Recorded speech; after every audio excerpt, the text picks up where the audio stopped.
से। और दूसरा धन्यवाद माता पिता को करना चाहूंगा, जिनकी वजह से आज मैं इस दुनिया में हूँ। और तीसरा धन्यवाद मेरे सभी अपलायंस का और गुरुजनों को करना चाहूंगा, जिनके माध्यम से आज दिन तक बहुत कुछ सीखा है और आगे भी बहुत कुछ सीखना है और सीखते रहना है। तो thank you so much sir. सबसे पहले तो आपका कि आपने मुझे आज मौका दिया और इतने बड़े शानदार प्लेटफॉर्म पर मुझे बोलने का मौका मिला है, उसके लिए मैं अपने आप को ब्लेस्ड मानता हूँ कि ऊपर वाले ने ये दिन भी मुझे दिखाया कि जो शख्स घर के आजू बाजू में भी कोई लोग नहीं जानते थे, आज इतने बड़े प्लेटफॉर्म पर मुझे लोग सुनने को और मुझे वो मौका मिला, तो मैं अपने आप को बहुत ही भाग्यशाली समझता हूँ। बिल्कुल thank you, thank you, thank you so much sir. मेरी आवाज क्लियर आ रही है सर? यस सर, आपकी आवाज बिल्कुल क्लियर आ रही है। Thank you sir. सबसे पहले तो मैं अपने बारे में बताना चाहूंगा। नाम पुखराज सांकला है और जोधपुर के पास एक छोटा सा गांव है, वहाँ पे अपने खेतीबाड़ी के काम के साथ साथ ट्रैक्टर चलाने का काम है। और उस काम को करते हुए लगभग 3 साल पहले इस इंडस्ट्री के बारे में मेरे great upline mister Sandeep Singh ji ने मुझे बताया था। और इस इंडस्ट्री को एक चीज समझ में आई कि यहाँ पे सारे सपने पूरे होते हैं। बस वही एक चीज, एक ड्रीम लेके इस इंडस्ट्री में आया था। उसके बाद में RS भाटी सर, JK रोशन सर, उसके बाद में सभी हमारे एंटायर लीडरशिप का मुझे बहुत प्यार मिला, बहुत आशीर्वाद मिला और बहुत सारी चीजें सीखने को मिला। स्पेशली ग्रोरिस टीम, ग्रोस का और विवेक सर की टीम से। और सब कुछ सीखने के बाद में लगातार इस सिस्टम को सीखता रहा। बस एक ही चीज, गुरुदेव JK रोशन सर की एक चीज मुझे शुरुआत से याद रही। उन्होंने एक चीज बताया था कि इस सिस्टम में अगर कामयाब होना है तो अपने आप को 5 साल के लिए अपने अपलाइन को हैंडओवर करना पड़ेगा। मैंने कहा सर बिल्कुल डन।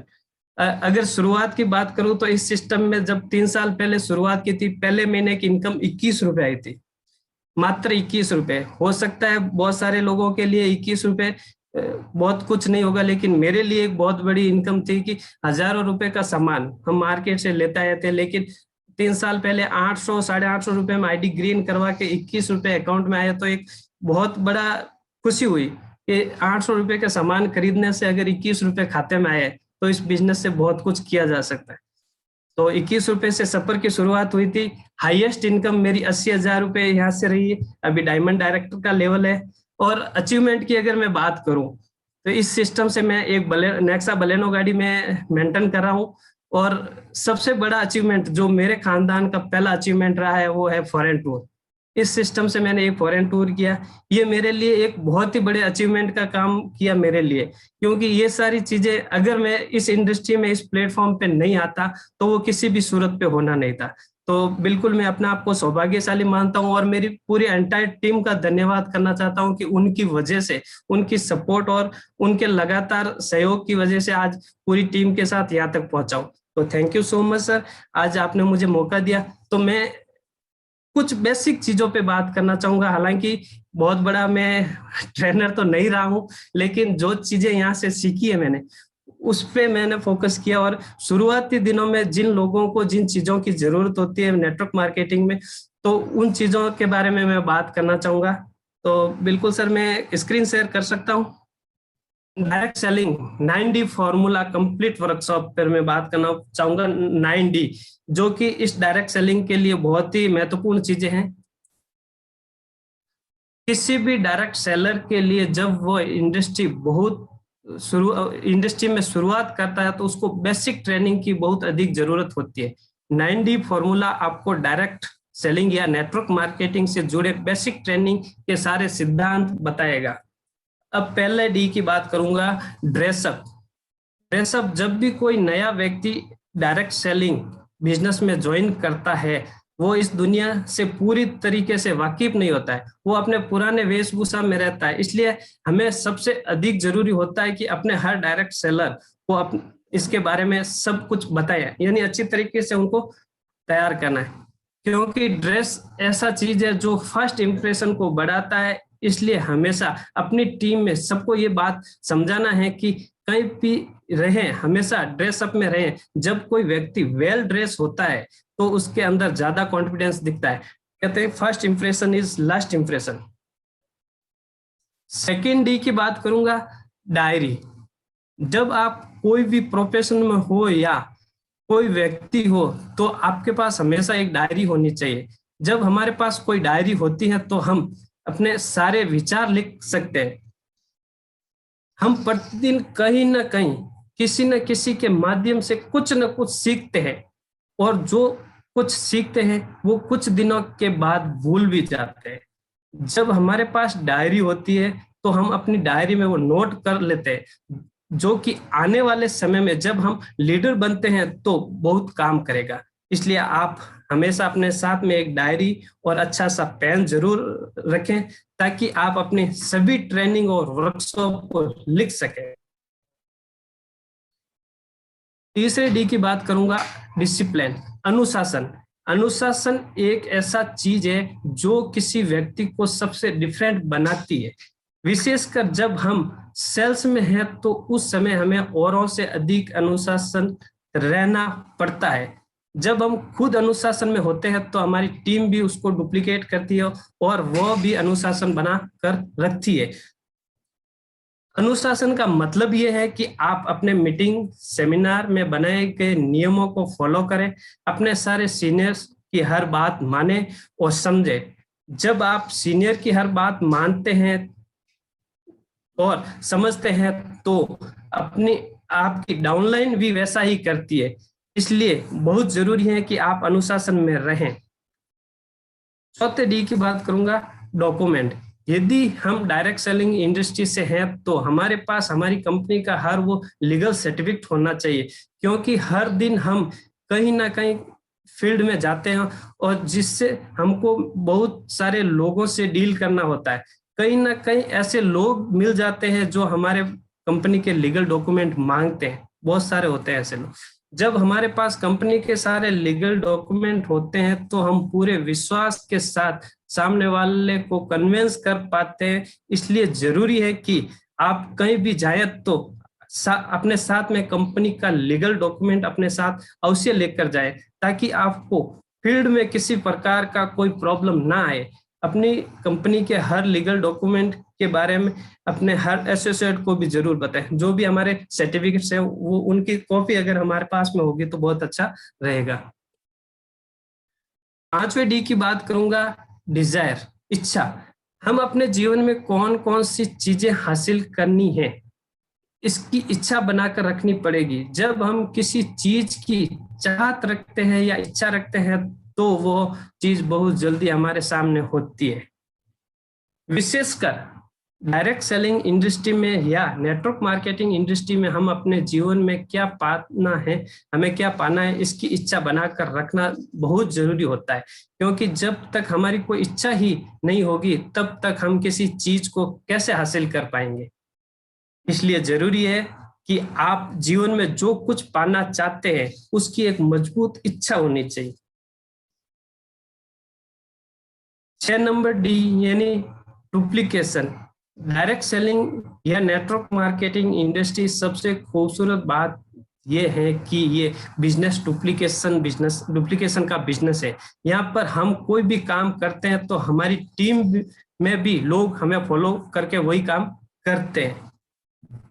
डायरेक्ट सेलिंग या नेटवर्क मार्केटिंग बिजनेस डुप्लीकेशन का बिजनेस है। ये इस बिजनेस की सबसे अच्छी बात है और ये इस बिजनेस की सबसे बुरी बात भी है। क्यों? यहाँ पर हम यदि अच्छा काम करते हैं तो हमारी टीम में भी डुप्लीकेट होता है, और यदि हम कोई गलत काम करते हैं तो वो भी हमारी टीम में डुप्लीकेट होता है। इसलिए हमेशा ध्यान दीजिए कि आप अपनी टीम में हमेशा अच्छा कार्य करते रहें, और जब अच्छा कार्य डुप्लीकेट होगा तो आप अपने जीवन में बहुत अधिक ऊंचाई पर पहुंचेंगे। 7वें डी की बात करता हूं, ड्रीम।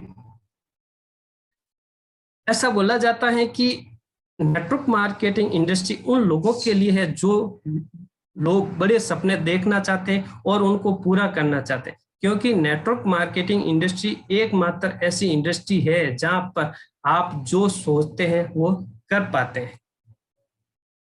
जब हम इस बिजनेस में आते हैं तो हमें बहुत बड़े बड़े सपने दिखाए जाते हैं और उन सारे सपनों को पूरा कराया जाता है। जब भी आप इस इंडस्ट्री में आए तो सपने बड़े होने चाहिए। जब आपके सपने बड़े होंगे तो आप बहुत अधिक मन से पूरी जी जान लगाकर अपने काम पर फोकस करेंगे। तो आपके क्या सपने हैं और आप अपने जीवन में क्या क्या करना चाहते हैं, उसको अभी अपने चार्ट पर लिख दीजिए। उस चार्ट को अपने रूम में अपने दीवार पर चिपका कर रखें, ताकि आप जब भी सोकर जगे या कहीं पे भी जाएं तो आपकी नजर उस दीवार पर पड़नी चाहिए। 8वां डी, डिटर्मिनेशन, यानी दृढ़ निश्चय। डायरेक्ट सेलिंग या नेटवर्क मार्केटिंग इंडस्ट्री एक लॉन्ग टाइम बिजनेस है। इस बिजनेस में आपको थोड़ा समय लगता है अपने सारे सपने पूरे करने में, क्योंकि ये बिजनेस शुरुआती दिनों में स्लो चलता है। इसलिए शुरुआती दिनों में बहुत से लोग होते हैं जो इस बिजनेस को छोड़कर चले जाते हैं और लोग हताश और निराश हो जाते हैं, पैशंस नहीं होता है। आप जब भी इस बिजनेस में आए तो अपने आप पर इतना भरोसा रखिए कि आने वाले 3 से 5 सालों में ये इंडस्ट्री हमारे सारे सपनों को पूरा कर सकती है। अगर आप हताश और निराश ना हो, हताश और निराश हो जाएंगे तो आपके सपने अधूरे के अधूरे रह जाएंगे। जब भी परिस्थितियां आपके विपरीत हो, उस समय भी अपने आप को मोटिवेट रखिए एवं अपने सपनों के प्रति दृढ़ निश्चय रखें, ताकि आप इस बिजनेस में जो सपने लेकर आए वो सारे सपने पूरे कर सकें। 9वां डी है डायमंड, हमारे बिजनेस का डायमंड। जब आप पूरी ईमानदारी से इन 8 डी को फॉलो करेंगे तो आप अपनी कंपनी में बहुत जल्दी वो डायमंड 9D बन जाएंगे, जो आपने जो भी सपने देखे थे इस इंडस्ट्री में, वो आपके सारे सपनों को पूरा कर देगी और आप डायमंड बनकर अपनी कंपनी का और अपना नाम सबसे अधिक रोशन करेंगे। कोई व्यक्ति इस बिजनेस को करता है तो उसके मन में ये बात जरूर होती है कि वो कुछ करे या ना करे, डायमंड तो एक बार जरूर बने। आप इस बिजनेस में जो भी सपने लेकर आए हैं वो आपके सारे सपने पूरे होंगे यदि आप इन 9D को फॉलो करते हैं। तो आज के लिए इतना ही, बस इतना ही। Thank you so much, wish you wealth sir. Thank you so much. समय की नजाकत को देखते हुए मैंने शॉर्टली आज की ट्रेनिंग को समझा और सीखा, और जो मेरे से सीखा हुआ था वो मैंने प्रेजेंट किया sir. Thank you so much sir. बहुत बहुत बढ़िया। आपकी पर्सनैलिटी की तरह आपने बहुत कम शब्दों में सिंपल तरीके से सब कुछ बता दिया जो वेस्टीज बिजनेस में सफल होने के लिए चाहिए। एक चीज मैं पूछना चाहूंगा, जी सर, ये हाईली क्वालिफिकेशन है, ये वेस्टीज बिजनेस में शुरुआत में कितनी आड़े आई? सर आड़े की बात करूं तो सर उसके शब्दों में बयां करना मेरे लिए मुश्किल होगा सर। तो सबसे पहला कारण तो मेरा यहाँ पे रहा, एजुकेशन तो सेकंड मैटर रहा इस बिजनेस के लिए, क्योंकि मैं खेत में काम करता और ट्रैक्टर चला रहा था और वहां से इमिडिएटली हाथों हाथ वहां से निकल के कोट, क्योंकि इस ट्रेनिंग का मैंने जो पहला पार्ट लिया था ड्रेसअप, तो शुरुआती दिनों में मेरे अपलाइन ने एक ही चीज बताई थी, अपना हुलिया बदलो। क्योंकि अगर मैं जिस दिन वेस्टीज में मेरी ज्वाइनिंग लगी थी उस दिन का हुलिया अगर मैं बताना चाहूँ तो कोई भी इंसान मेरे साथ तो ज्वाइन करने का सवाल ही पैदा नहीं होता। वो कंडीशन, वो सूरत थी मेरी। तो जैसे ही मैंने ड्रेसअप चेंज किया, कोट पहनना शुरू किया, व्हाइट शर्ट और टाई लगाई और बैग लेके जैसे ही निकला, इतने ताने मिले, इतने ताने मिले, इतने ताने मिले कि जिनकी कोई सीमा नहीं है। मतलब जैसे ही घर से बैग लेके निकलता, ओह बाबूजी आ गए, बाबूजी अच्छा बिजनेसमैन, क्या बात है, अब तो सारे मतलब पूरे गांव के सपने यही सच कर देगा। तो मतलब शुरुआती दिनों में बहुत मुश्किल हुई सर। बिल्कुल दोस्तों, ये सवाल मैंने इसलिए पूछा कि हमारे देश में आज भी 70% पॉपुलेशन गांव में रहती है। मोर देन 70% लोग आज भी गांव को बिलोंग करते हैं। और गांव में ऐसा कहा जाता है, मैं गांव की बात कर रहा हूं जो बिल्कुल ठेठ गांव होते हैं, दिल्ली, कलकत्ता, मुंबई, जयपुर, अजमेर, इनकी बात नहीं कर रहा हूं, मैं बात कर रहा हूं बिल्कुल गांव की। और गांव में अक्सर ऐसा कुछ धारणाएं होती हैं, अगर वहां किसी वजह से पैसा चला गया ना बैंक अकाउंट में, तो वो निकलेगा नहीं। वो निकलता है या तो बच्चों की शादी पे या फिर जब कोई जमीन खरीदनी होगी। ऐसा है ना? बिल्कुल सर। अगर पजामा फटा हुआ है तो फटा हुआ चलेगा, है ना? शर्ट अगर फट गई है तो फटी हुई चलेगी। पैसा खर्चा नहीं होना चाहिए, क्योंकि बड़ी मुश्किल से लोगों के पास आता है। तो शहरों में बिजनेस करना कोई काम नहीं है साहब। गांव में जिसने बिजनेस बिल्ड किया, असली हिम्मत तो उस इंसान की है।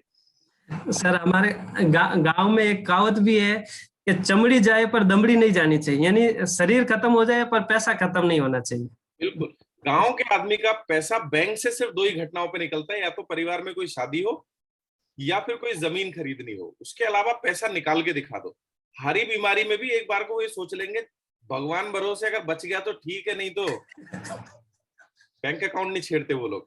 और दूसरा, वहां जब भी कोई व्यक्ति बदलाव लाने की कोशिश करता है तो पूरा गांव उसका मजाक उड़ाता है, पूरा गांव उसका उड़ाता है, और ये साबित करने की कोशिश करता है कि बावले गांव में ऊंट आ गया, है ना? इस बिजनेस में डायमंड जाना या क्राउन जाना और 1 लाख रुपए से ऊपर की इनकम लेना, दोस्तों ये वाकई में लीडरशिप है ना? इस लेवल पे, किस लेवल की इग्नोरेंस सीखी होगी पुखराज जी ने। इग्नोरेंस मतलब जब लोग आपका मजाक उड़ाएं तो आपको उनकी तरफ ध्यान नहीं देना है। हम शहरों में जब बिजनेस करते हैं, 2 4 5 आदमी हमारा मजाक उड़ा देते हैं, हम बिजनेस छोड़ देते हैं। तो पुखराज जी से सीखना है कि कभी भी कोई भी हमारा मजाक उड़ाए, हमें अपने सपनों के लिए काम करना है। नंबर 2, हमारी लाइफ में कोई भी चैलेंज क्यों ना आए, अगर हम आगे बढ़ेंगे, हमारे सपने सच्चे हैं, हमारे सपनों में जान है और हमारी इंटेंशन पॉजिटिव है, यानी हम किसी का बुरा नहीं, हमेशा भला करना चाहते हैं, तो भगवान हमें रास्ते देता है। पुखराज जी के पास पीपीटी बनाने का नॉलेज नहीं है, बट बेटे को भगवान ने इतना नॉलेज दिया कि उन्होंने काम किया, आगे बढ़े, उन्होंने बहाना नहीं बनाया। तो जितनी भी लीडरशिप है उनसे हमें बहुत कुछ सीखने को मिलता है, और कुछ ना कुछ सीखने को मिलता है। और मैं आपको एक बात बता दूं, चाहे वो राजू गुप्ता जी हो, चाहे पुखराज जी हो, या कोई भी ऐसे लीडर जो बहुत ज्यादा एजुकेटेड नहीं है, उन्हें पता होता है कि मेरे पास एजुकेशन नहीं है, तो वो दूसरे फॉर्मूला पे काम करते हैं, लेकिन अपने आप को रोकते नहीं है। थैंक यू सो मच पुखराज जी, बहुत अच्छे से आज आपने अपनी चीजें शेयर की, और थैंक यू सर। गांव वाले आपको एक ओरिजिनल बाबू बोलते होंगे। बिल्कुल सर। आपको देखते होंगे। Wonderful, thank you so much morning में अपने सीक्रेट शेयर करने के लिए, और हम सभी बहुत कुछ सीखते हुए आगे बढ़ना है। और बाकी क्या जी? बिल्कुल सर। इस बात के बाटी सर, मेरे जो अपलाइन है वो गवाह है। एक दिन हम लोग कोई प्लान के लिए कहीं गए थे, लगभग साल भर पहले की बात है। तो मेरे जो पुराने रिश्तेदार थे, जो काफी टाइम से वेस्टेज में आने के बाद में, क्योंकि लोग सोशल डिस्टेंस ऑटोमेटिक बना लेते हैं तो काफी 2 साल तक उनसे मुलाकात नहीं हुई, और उस टाइम अचानक ही एक मुलाकात हो गई। तो उन्होंने कहा कि तुम पुखराज जी के भाई हो क्या? अब भाटी साहब ने कहा पुखराज जी के भाई नहीं है, पुखराज खुद ही है। कि यार ये इंसान मतलब इतना कैसे बदल गया है। मतलब 1 2 साल पहले तो वही ट्रैक्टर चलाना, वही टी शर्ट में घूमना, मतलब एक यूनिफॉर्म में वेल अप टू डेट, और कार के साथ में, ये सारी चीजें कैसे हुई? तो भरोसा नहीं होता है सर, लोगों को भरोसा नहीं होता। बिल्कुल। और देखो, कोरोना में क्वारंटाइन होना, सेल्फ आइसोलेशन, ये तो जो आम आदमी है ना उनके लिए नए शब्द है। वेस्टीज में जैसे ही कोई आदमी वेस्टीज ज्वाइन करता है ना, सेल्फ आइसोलेटेड तो बेचारा अपने आप ही हो जाता है, क्योंकि कोई उसके साथ आना ही पसंद नहीं करता। बिल्कुल सर। सोशल डिस्टेंस तो इस बिजनेस में आते ही सोशल डिस्टेंस तो शुरू हो गया सर। ये सैनिटाइजर अब शुरू हुआ, बाकी सोशल डिस्टेंस तो पहले ही हो गया था। वो पहले से आदत है। वंडरफुल, बहुत अच्छा। और मैं आगे की शेयर